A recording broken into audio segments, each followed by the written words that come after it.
잉태하지 못하며 출산하지 못한 너는 노래할지어다. 산고를 겪지 못한 너는 외쳐 노래할지어다. 이는 홀로 된 여인의 자식이 남편 있는 자의 자식보다 많음이라 여호와께서 말씀하셨느니라. 내 장막터를 넓히며 내 처소의 휘장을 아끼지 말고 널리 펴되 너의 줄을 길게 하며 너의 발톱을 견고히 할지어다. 이는 내가 좌우로 퍼지며 내 자손은 열방을 얻으며 황폐한 성읍들을 사람 살 곳이 되게 할 것임이라. 두려워하지 말라. 내가 수치를 당하지 아니하리라. 놀라지 말라. 내가 부끄러움을 보지 아니하리라. 내가 내 젊었을 때의 수치를 잊겠고 가보 때의 시험을 다시 기억함이 없으리니. 이는 너를 지으신 이가 내 남편이시라. 그의 이름은 만군의 여호와이시며 내 구속자는 이스라엘의 거룩한 이시라. 그는 온 땅의 하나님이라 일컬음을 받으실 것이라. 여호와께서 너를 부르시되 마치 버림을 받아 마음에 근심하는 아내 곧 어릴 때 아내가 되었다가 버림을 받은 자에게 함과 같이 하실 것임이라. 네 하나님께서 말씀하셨느니라. 내가 잠시 너를 버렸으나 큰 국률로 너를 모을 것이요. 내가 넘치는 진노로 내 얼굴을 내게서 잠시 가렸으나 영원한 자비로 너를 긍휼히 여기리라. 내 구속자 여호와께서 말씀하셨느니라. 이는 내게 노아의 홍수와 같도다. 내가 다시는 노아의 홍수로 땅 위에 범람하지 못하게 하리라 맹세한 것 같이 내가 내게 노하지 아니하며 너를 책망하지 아니하기로 맹세하였노니. 산들이 떠나며 언덕들은 옮겨질지라도 나의 자비는 내게서 떠나지 아니하며 나의 화평의 언약은 흔들리지 아니하리라. 너를 긍휼히 여기시는 여호와께서 말씀하셨느니라. 너 곤고하며 광풍에 유동하여 안위를 받지 못한 자여 보라. 내가 화려한 채색으로 내 돌 사이에 더하며 청옥으로 내 기초를 쌓으며 홍보석으로 내 성벽을 지으며 성류석으로 내 성문을 만들고 내 지경을 다 보석으로 꾸밀 것이며 내 모든 자녀는 여호와의 교훈을 받을 것이니 내 자녀에게는 큰 평안이 있을 것이며 너는 공의로 설 것이며 학교가 내게서 멀어질 것인즉 내가 두려워하지 아니할 것이며 공포도 내게 가까이 하지 못할 것이라. 보라, 그들이 분쟁을 일으킬지라도 나로 말미암지 아니한 것이니 누구든지 너와 분쟁을 일으키는 자는 너로 말미암아 패망하리라. 보라, 숯불을 불어서 자기가 쓸만한 연장을 제조하는 장인도 내가 창조하였고 파괴하며 증발하는 자도 내가 창조하였은즉 다 같이 너를 치려고 제조된 모든 연장이 쓸모가 없을 것이라. 그러나 너를 대적하여 송사하는 모든 혀는 내게 정죄를 당하리니 이는 여호와의 종들의 기업이요 이는 그들이 내게서 얻은 공이니라. 여호와의 말씀이니라. 아멘. 할렐루야. 오늘은 너는 나는 너의 남편이다 라는 제목으로 말씀을 나누고자 합니다. 이렇게 인구가 한쪽으로 쏠려 있습니다. 이렇게 비율이 이쪽이 감이 괜찮은데 너무 이렇게 한쪽으로 쏠려 있는 것 같아서. 자, 오늘 말씀에 나는 내 남편이라 라는 주제가 되겠는데요. 이사야 54장 오늘 말씀은 크게 두 부분으로 나눠집니다. 첫 번째는 1절부터 11절까지로서 하나님의 영원한 자비와 긍휼, 하나님께서는 자비가 영원하다, 하나님의 긍휼이 끝이 없다 하는 것을 말씀하고 있고요. 두 번째는 미래의 예루살렘 11절부터 17절까지의 말씀을 우리에게 소개합니다. 자, 그 가운데에서 우리는 그 첫 번째 부분인 하나님의 영원한 자비와 긍휼에 다 다루지 못하고 앞에 있는 6절 정도만 다루고자 합니다. 자, 먼저 그 1절을 보시게 되면은 어떻게 시작하냐 하면 다시 한번 읽어볼까요? 1절 시작. 잉태하지 못하며 출산하지 못한 너는 노래할지어다. 산고를 겪지 못한 너는 외쳐 노래할지어다. 이는 홀로 된 여인의 자식이 남편 있는 자의 자식보다 많음이라 여호와께서 말씀하셨느니라. 여기 보게 되면 잉태하지 못하며 출산하지 못한 너는 노래할지어다 라고 말씀하여, 잉태와 출산, 이것은 고대 사회에서 매우 중요한 여인의 의무였습니다. 잉태와 출산이 되지 않는 여인은 마치 버림받은 여자와 같이 그렇게 취급을 당했던 것입니다. 자, 사라를 볼까요? 사라, 아브라함의 아내 사라도 90세까지 잉태를 하지 못해서 괴로워했었죠. 라헬도 남편 야곱에게서 아들을 낳고 싶었는데 낳지 못하게 되자 남편에게 뭐라고 합니다. 당장 내 아들을 만들어줘. 그렇지 않으면 나 죽어버릴 거야. 그랬어요. 그랬더니 뭐라 했어요? 야곱이 뭐라 했습니까? 내가 하나님이냐? 내 뜻대로 안 돼. 라고 말을 했죠. 자, 한나도 보게 되면 자식이 없어서 늘 괴로워하고 기도했습니다. 자, 한나도 결국 나중에 사무엘을 얻게 되었죠. 기도 후에. 엘리사벳도 자식이 없어서 괴로워했었고, 삼손의 어머니도 아들을 낳지 못해서 괴로워했었습니다. 수넴 여인도 자녀가 없었고요. 이렇게 성경에도 수많은 여인들이 자식이 없어서 괴로워했던 것입니다. 그런데 잉태도 못하고 출산도 못하는데 노래하라라고 말씀합니다. 노래하라. 여러분, 노래할 일이 아니잖아요. 지금 잉태 못하는데 노래가 나와요? 잉태가 출산이 안 되는데 오히려 탄식해야 되는 거 아닙니까? 아이고 내 팔자야. 아이고 자식도 못 낳고 이게 무슨 팔자야. 막 그럼 울면서 노래해야 되는 거, 울면서 괴로워해야 되는 거 아닌가요? 실제로 한나도 자녀가 없자 통곡하며 기도했어요. 사무엘하 1장 10절 보게 되면은 한나가 마음이 너무 괴로워서 여호와께 기도하고 통곡했다고 했습니다. 그래서 어떻게 기도했을까요? 11절 읽어볼까요? 다 같이 시작. 서원하여 이르되 만군의 여호와여, 만일 주의 여종의 고통을 돌보시고 나를 기억하사 주의 여종을 잊지 아니하시고 주의 여종에게 아들을 주시면 내가 그의 평생에 그를 여호와께 드리고 삭도를 그의 머리에 대지 아니하겠나이다. 한나가 울면서 기도했습니다. 그리고 기도의 결과 사무엘이라는 아들을 얻게 되었어요. 그리고 나서 한나가 또 여호와께 노래합니다. 사무엘상 2장 1절 보시게 되면 한나가 기도하여 이르되 내 마음이 여호와로 말미암아 즐거워하며 내 뿔이 여호와로 말미암아 높아졌으며 내 입이 내 원수들을 향하여 크게 열렸으니 이는 내가 주의 구원으로 말미암아 기뻐함이니이다. 어떤 자식이 생기게 되자 기뻐하며 즐거워했다는 것입니다. 그런데 잉태도 못해, 출산도 안 돼. 그런데 마음이 괴로운데 어떻게 노래할 수가 있겠습니까? 오늘날에도 자녀가 없으면 합의 이혼하는 경우가 있습니다. 자녀가 안 생겨요. 한쪽에 문제가 있습니다. 그래서 합의 이혼하는 경우가 있습니다. 그래서 합의 이혼하고 다시 다른 사람과 결혼을 해서 자녀를 낳는 경우도 있습니다. 현대사회에도 잉태와 출산의 문제는 굉장히 중요한 문제예요. 지난 다니엘 기도 때에도 임신과 출산의 문제 때문에 기도를 간절히 하던 중에 많은 분들이 임신을 하게 되는 간증을 듣게 되었습니다. 불임은 굉장히 괴로운 거예요. 아주 굉장히 상처가 크고 고통스러운 것입니다. 근데 오늘 본문 보시게 되면 잉태하지 못해도 노래하라 라고 말씀합니다. 잉태하지 못해도 노래하라. 사라도 불임 때문에 잉태와 출산을 포기했었습니다. 그러다가 90세의 나이에 이삭을 낳게 되었어요. 라헬도 자식이 없어서 괴로워하다가 요셉과 베냐민을 낳게 되었습니다. 불임은 고통스러운 일이에요. 그런데 노래하라고 말을 합니다.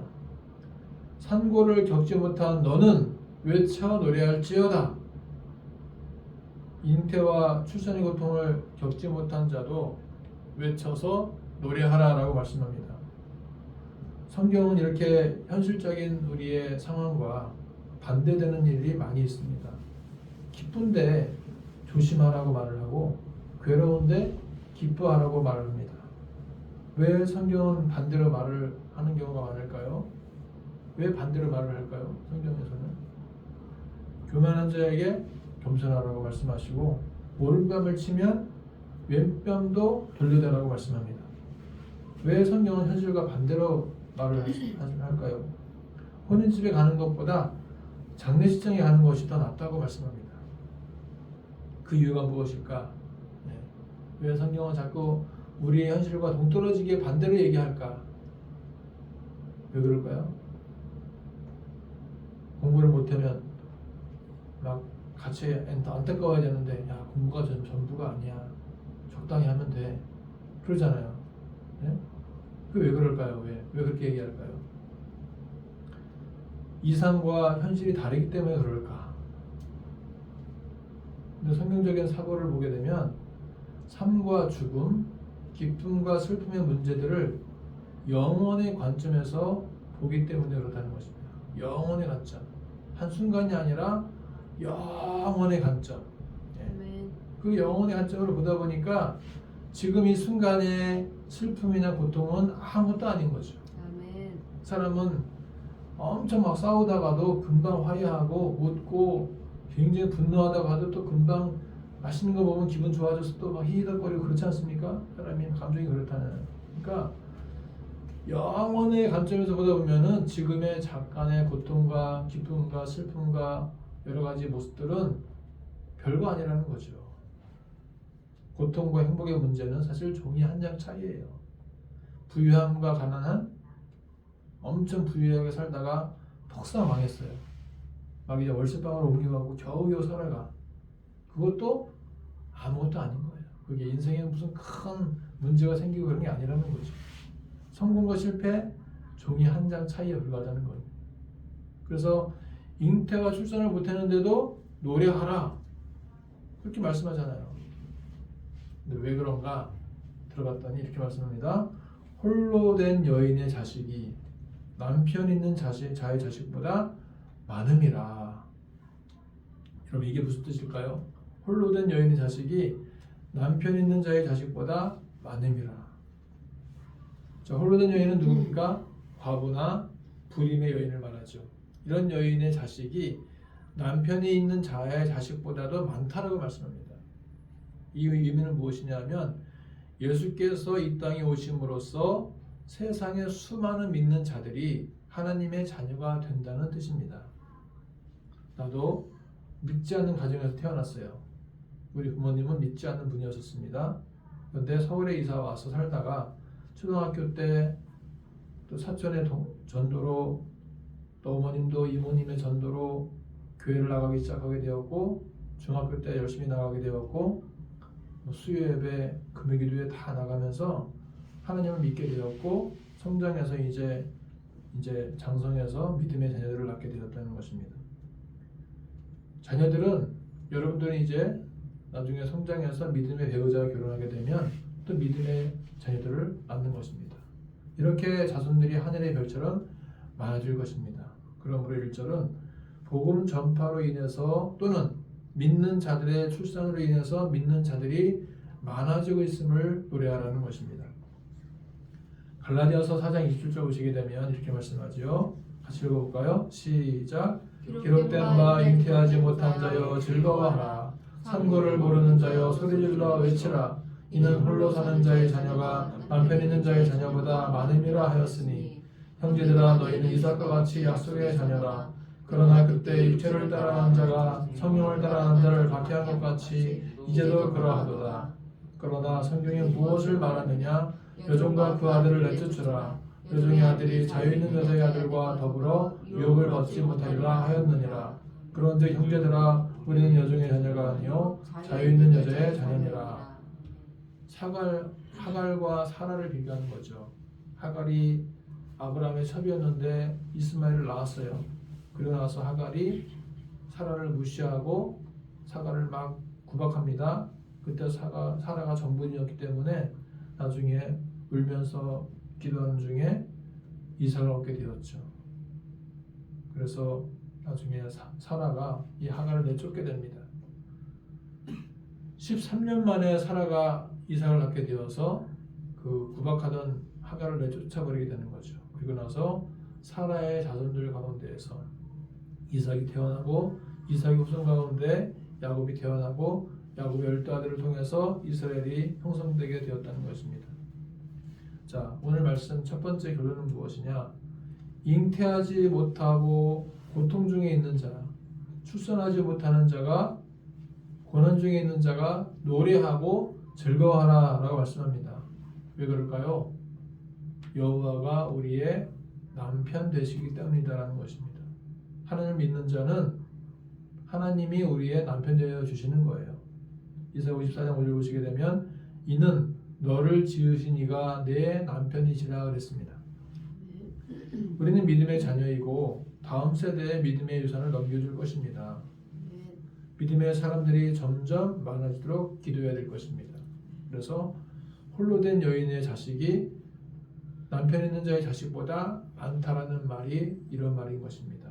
믿음의 후손들이 많아진다는 것을 의미한다는 것이죠. 그래서 우리는 잉태하지 못하고 출산하지 못해도 우리는 즐거워할 수가 있는 거예요. 노래할 수가 있는 것입니다. 왜입니까? 하나님 우리의 남편 되어주시기 때문에 영적인 자녀를 낳을 수 있기 때문에 그렇다는 것입니다. 자, 그 다음에 두 번째, 내 장막터를 넓혀라 그랬어요. 내 장막터를 넓혀라.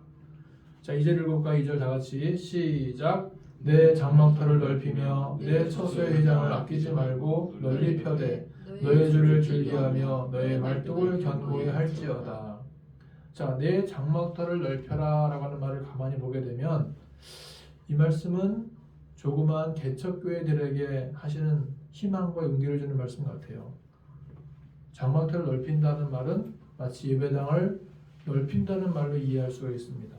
우리 교회도 현재 약 15평 정도밖에 안 되는데 그 옆에 있는 그 아이스크림 홈런까지 얻게 되면 이제 그 110호 거기가 이제 10평인데 그걸 인수하게 되면 25평이 되는데 야 이거 옆에까지 인수하면 좋겠다 그런 마음을 가질 때가 있었어요. 옛날에 이게 매매가가 2억 7,500만 원입니다.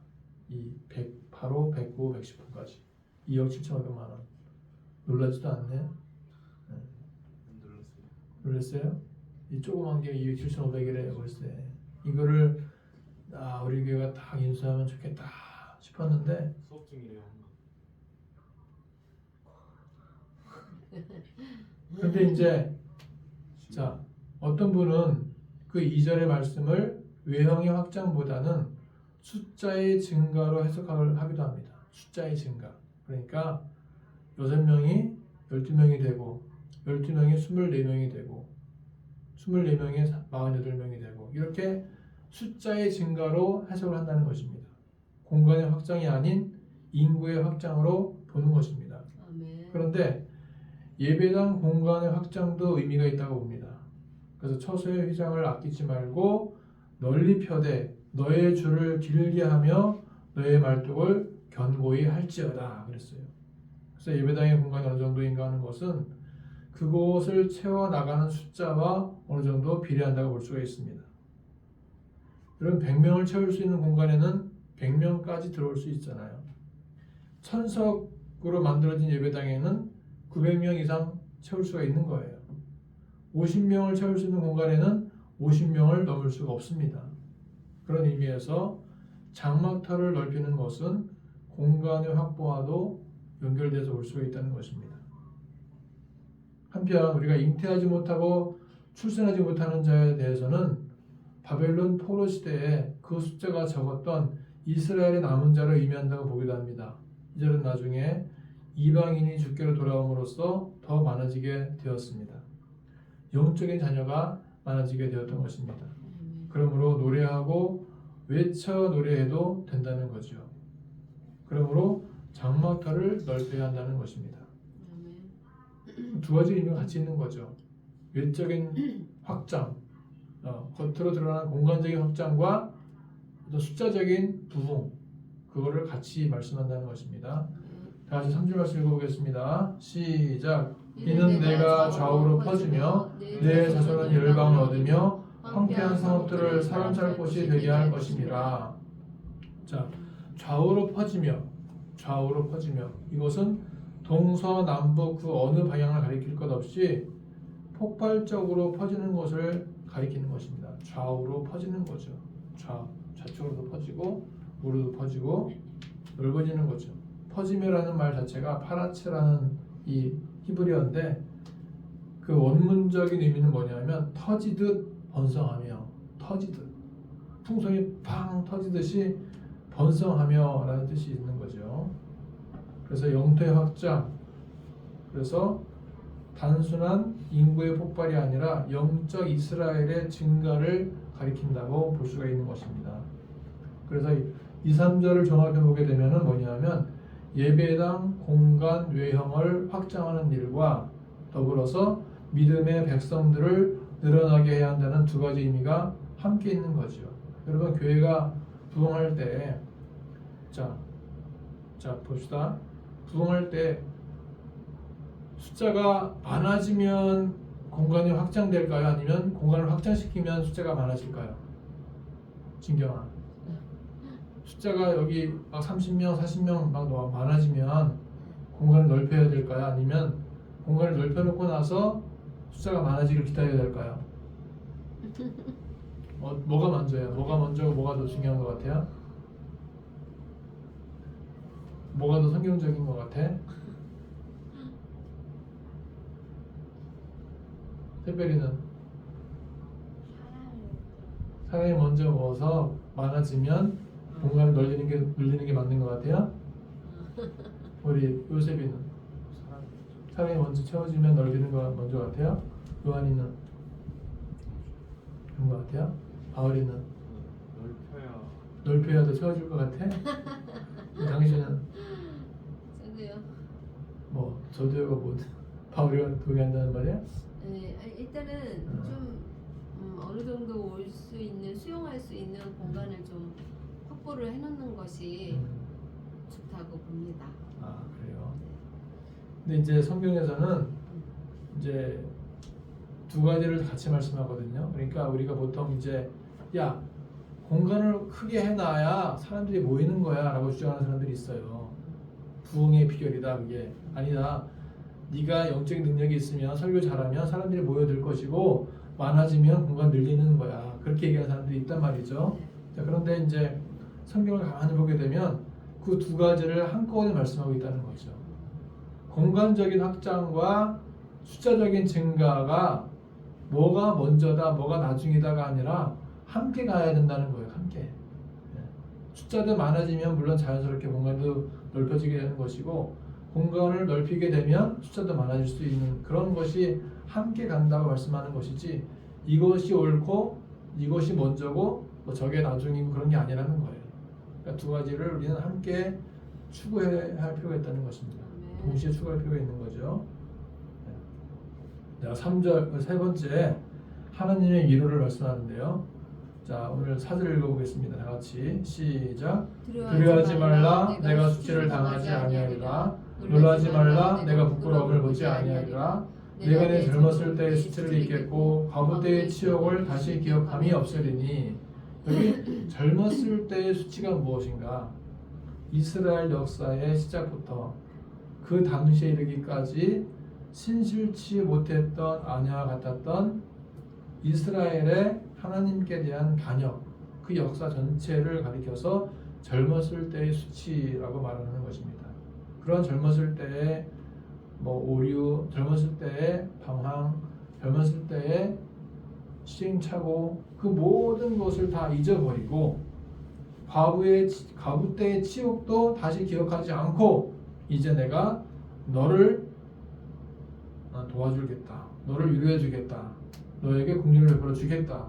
그러니 두려워하지도 말고 놀라지도 말라라는 것입니다. 자, 54장 5절 읽어볼까요? 시작. 이는 너를 지으신 이가 내 남편이시라. 그의 이름은 만군의 여호와이시며 내 구속자는 이스라엘의 거룩한 이시라. 그는 온 땅의 하나님이라 일컬음을 받으실 것이라. 왜 두려워하지 않아도 되는가? 왜 두려움이 없어도 될까요? 우리가 살다 보면 두려워하는 일이 많이 있잖아요. 사람 만나는 게 좀 두려울 때가 있어요. 아, 저 사람 만나기 싫은데, 말 붙이기도 싫은데, 그런 사람이 있단 말이죠. 그런데 두려워할 필요가 없다. 왜 그럴까요? 우리를 지으신 이가 나의 남편 되시기 때문이라는 것이죠. 여러분, 부인에게 남편의 존재감은 어떨까? 부인에게 남편의 존재감은요, 아주 큰 산이에요. 그리고 자녀에게도 아버지는 큰 산과 같은 존재입니다. 기댈, 의지할 대상이 될 수가 있어요. 그래서 남편이 아프더라도 살아만 있어주기를 바라는 그런 아내의 마음들이 많이 있습니다. 그렇잖아요. 남편이 아프다고 해서 빨리 가버리면 속상하잖아요. 그렇죠? 아파도 같이 집에 있는 게 더 낫다라고 생각하는 분들이 많다는 것입니다. 하나님이 나의 남편이 되어 주신다면 과연 두려울 것이 있겠는가 하는 거죠. 어딜 가도 당당하게 말하고 행동할 것입니다. 하나님이 내 남편이야. 까불지 마. 아멘. 내 남편은 땡땡땡이야. 까불지 마. 이러면서 이제 뭔가 어깨가 막 힘주고 자신감 있게 당당하게 갈 거 아니겠습니까? 하나님이 내 남편인데 내 남편은 하나님이야. 그런 말은 얼마나 당당하겠습니까? 아멘. 그래서 하나님은 나의 남편 되시고 하나님은 내 편도 되신다. 아멘. 할렐루야. 아멘. 시편 118편 6절 보시게 되면 하나님은 나의 편이다 그랬어요. 나의 편이다. 내 편 되신다. 내 편. 남편, 내 편. 다 되시는 거야 하나님은. 남편도 되고 내 편도 되고. 네, 할렐루야. 그런 분이시기 때문에 여러분 위로받으시기를 바랍니다. 아멘. 여호와는 내 편이시라 내가 두려워하지 아니하리니 사람이 내게 어찌할까. 여호와가 내 편이시기 때문에 누구도 나에게 함부로 할 수 없다는 거예요. 여호와는 나의 편이 되시고 나의 남편도 되신다는 것입니다. 그러므로 두려워하지 말고 위로받고 힘을 얻어야 될 줄 믿습니다. 그의 이름은 만군의 여호와이시며 내 구속자는 이스라엘의 거룩한 이시라. 그는 온 땅의 하나님이라 일컬음을 받으실 것이라. 자, 마지막 6절 읽어보고 마치겠습니다. 시작. 여호와께서 너를 부르시되 마치 버림을 받아 마음에 근심하는 아내 곧 어릴 때의 아내가 되었다가 버림을 받은 자에게 함과 같이 하실 것임이라 내 하나님께서 말씀하셨느니라. 버림받았다고 생각했는데 버림받은 게 아니라는 것입니다. 너를 부르셨다라고 말씀합니다. 자, 결론은 무엇일까요? 결론은 가장 힘들 때, 가장 고통의 순간에 여호와께 노래하라는 것입니다. 여호와께 외쳐 부르고 즐거워하라는 것이죠. 하나님은 역전의 하나님이시기 때문에, 하나님은 우리를 도우시는 분이시기 때문에, 우리의 기도를 듣고 계시는 분이시기 때문에 가장 힘들 때에도 괴로워하지만 말고 기도하라는 것입니다. 노래하라는 것입니다. 그리고 내 장막터를 넓혀라. 외형적인 확장, 수자적인 부흥 같이 가라는 거예요. 전도와 부흥을 같이 하라는 것입니다. 아멘. 두려워하지 말라. 하나님이 나의 남편이 되시고 내 편도 되신다. 하나님께서 위로하신다는 것입니다. 그래서 우리가 이 말씀을 통해서 하나님이 내 편 되시기 때문에, 나의 남편 되시기 때문에 힘들 때에도 당당하게 노래하고 장막터를 넓히고 믿음의 백성들을 많이 모아주고 두려워하지 말고 당당하게 살아갈 것을 우리에게 말씀하고 있습니다. 기도하겠습니다. 하나님 아버지, 우리의 삶의 현실이 때로는 답답하고 힘들 때가 있습니다. 그럴 때마다 오히려 여호와께 노래하고 하나님이 나의 남편 되심을 믿으며 오히려 장막터를 넓히고 더 전도하고 교회가 부흥되고 하나님께 항상 우리가 당당하게 살아갈 수 있도록 인도하여 주시옵소서. 한 주간 주님이 동행하시고 인도하여 주시옵소서. 예수님의 이름으로 기도하옵나이다. 아멘. 아멘. 마음속에 어려움이 있을 때 같이 찬양 부르겠습니다. 마음속에 어려움이 있을 때, 마음속에 어려움이 있을 때, 마음속에 어려움이 있을 때 주님 내게 먼저 오사 내 마음을 만지고 주님 앞에 나올 수 없을 때, 주님 앞에 나올 수 없을 때, 주님 앞에 나올 수 없을 때 주님 날 먼저 안으시네.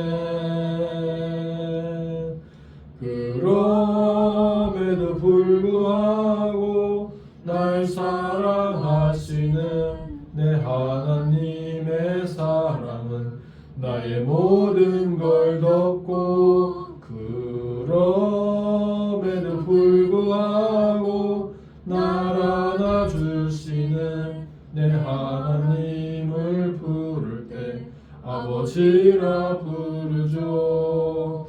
그럼에도 불구하고 날 사랑하시는 내 하나님의 사랑은 나의 모든 걸 덮고 그럼에도 불구하고 날 안아주시는 내 하나님을 부를 때 아버지라 부르죠. 기도하겠습니다. 하나님 감사합니다. 오늘도 주 앞에 나와 예배하게 하시고 말씀 듣게 하심을 감사합니다. 이 시간 이루어진 모든 예물 주께서 축복하시고 김정선 원사님 또 귀한 헌금 주께서 받아주시며 원사님의 사업장 위에 또 어머님과 모든 자녀 5만 대가 하나님의 은혜와 축복 가운데 거하도록 인도하여 주시옵소서. 한 주간 주님이 동행하시고 연말을 주님의 은혜 가운데 잘 마무리할 수 있도록 인도하여 주시옵소서. 감사하고 예수님의 이름으로 기도하옵나이다. 아멘.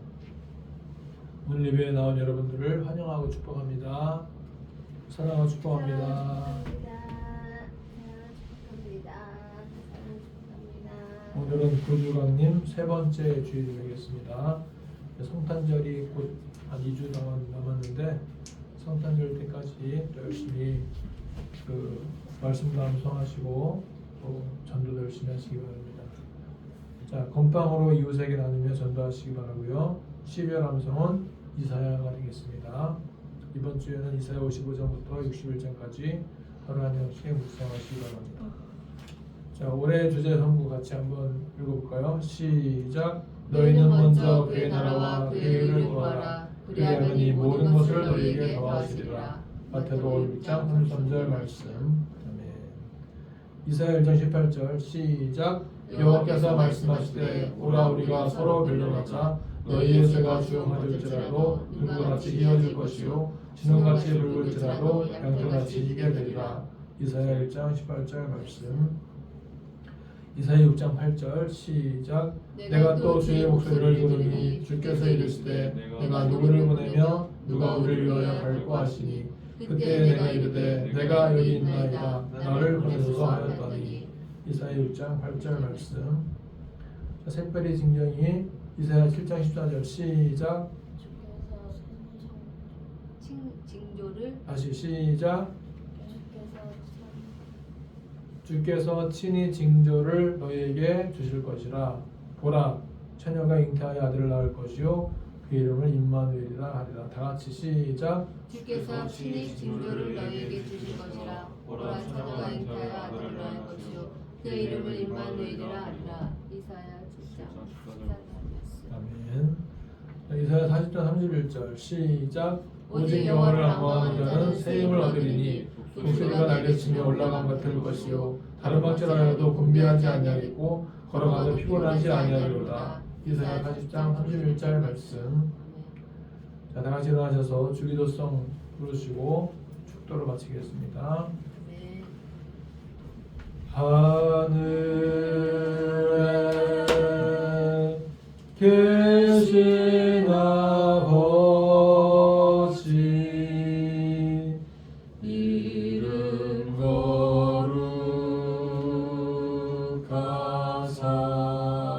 거룩하사 주님 나라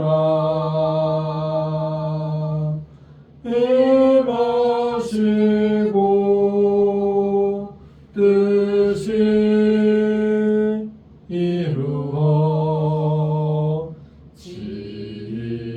이루어지이다.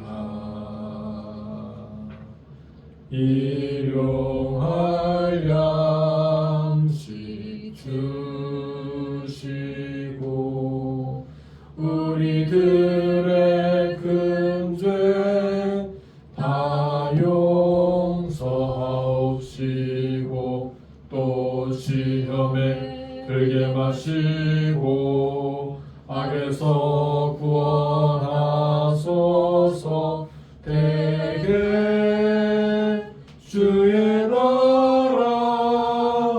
주의 권세 주의